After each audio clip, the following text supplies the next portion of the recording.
ಇವತ್ತು 300 ರೂಪೀಸ್ ಇಟ್ಕೊಂಡು ನಾನು ಬೆಂಗಳೂರಲ್ಲಿ ಒಂದಿನ ಸರ್ವೈವ್ ಆಗಕ್ಕಾಗುತ್ತೆ ಅಲ್ವಾ? ನೋಡೋಣ ಬನ್ನಿ. ಬನ್ನಿ ಗೈಸ್, ಫಸ್ಟ್ ತಿಂಡಿ ತಿನ್ಕೊಂಬರೋಣ. ಹೋಟೆಲ್ ಅಲ್ಲಿ ಫಸ್ಟ್ ಒಂದು ಇಡ್ಲಿ ತಗೊಂಡೆ, ಅದ್ರ ಪ್ರೈಸ್ ಬಂದು 25 ರೂಪೀಸು. ತಿಂಡಿ ತಿನ್ಕೊಂಡು ಹಾಗೆ ಕಬ್ಬನ್ ಪಾರ್ಕ್ ಅಲ್ಲಿ ಸ್ವಲ್ಪ ಟೈಮ್ ವೇಸ್ಟ್ ಮಾಡಿ ಇದು ಜಾಸ್ತಿ ಹೊತ್ತು ಕೂರಕ್ಕಾಗಲ್ಲ, ಬನ್ನಿ ಬೇಗ ಬೇಗ ಹೋಗ್ಬಿಡೋಣ. ಹಾಗೆ ಬೋರ್ ಆಗ್ತಿತ್ತು ಅಂತ ಒಂದು ಕಡಲೆ ತಗೊಂಡೆ, ಜಸ್ಟ್ 15 ರೂಪೀಸ್. ಅಲ್ಲಿಂದ ವಿಧಾನಸೌಧ ಕಡೆ ಬಂದು ಇವ್ರ ಹತ್ರ ನಾನು ಚಾಲೆಂಜ್ ಕಂಪ್ಲೀಟ್ ಮಾಡ್ತೀನಾ ಇಲ್ವಾ ಅಂತ ಕೇಳಿದ್ರೆ पूरा 1 दिन से नहीं हो रहा है भाई, ये तो 100 रुपए का चालन क्या होता है भाई? ಗೈಸ್ ಬ್ರೋ ಆಗಲ್ಲ ಅಂತೀರಿ, ಆಗುತ್ತೆ ಅಲ್ವಾ? ನೋಡೋಣ ಬನ್ನಿ. ಅವ್ರಿಗೆ ಬಾಯ್ ಹೇಳಿ ಇನ್ನೊಂದ್ ಕಡೆ ಹೊರಟ್ರೆ ಎಲ್ಲ ಫಾಲೋ ಮಾಡ್ತೀನಿ. ತುಂಬಾ ಚೆನ್ನಾಗಿದೆ, ಒಳ್ಳೆ ಇರ್ಲಿ ಸರ್. ತುಂಬಾ ಥ್ಯಾಂಕ್ಸ್.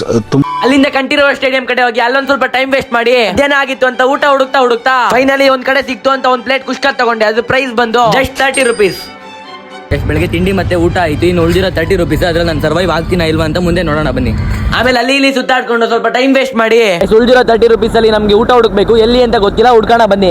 ಊಟ ಹುಡುಕ್ತಾ ನಾಗೇಶ್ ಬೈನ ನೋಡ್ಕೊಂಡು ಇಲ್ಲೊಂದ್ ಕಡೆ 30 ರೂಪೀಸ್ಗೆ ಎಗ್ ರೈಸ್ ಕೊಡ್ತಿದಾರೆ ಅಂತ ಅದನ್ನ ಒಂದ್ ಪ್ಲೇಟ್ ಆರ್ಡರ್ ಮಾಡಿದೆ. ಆದ್ರೆ ಅವ್ರು ನಮಗೆ ಕೊಟ್ಟಿದ್ದು 20 ರೂಪೀಸ್ಗೆ. ಲಾಸ್ಟ್ ಅಲ್ಲಿ 10 ರೂಪೀಸ್ ಉಳಿದಿದೆ ಅಂತ ಒಂದ್ ಜೆಮ್ಸ್ ತಗೊಂಡ್ ತಿಂದು ಚಾಲೆಂಜ್ ನ ಎಂಡ್ ಮಾಡಿದೆ. ಗೈಸ್ ಫೈನಲಿ ಹೇಗೋ ಮಾಡಿ ಚಾಲೆಂಜ್ ಮುಗ್ತಿದೀವಿ. ಟೈಮ್ ನೋಡ್ಬೋದು 10:37 ಆಗಿದೆ. ನಮ್ ಕಡೆ ಹೋಗ್ಬೇಕು. ನೆಕ್ಸ್ಟ್ ಏನೇನ್ ಚಾಲೆಂಜ್ ಬೇಕು, ಯಾವ ತರ ಮಾಡ್ಬೇಕು ಬೇಗ ಬೇಗ ಕಾಮೆಂಟ್ ಮಾಡಿ, ಹಾಗೆ ಬೇಗ ಬೇಗ ಫಾಲೋ ಮಾಡ್ಕೊಳ್ಳಿ ಗೈಸ್.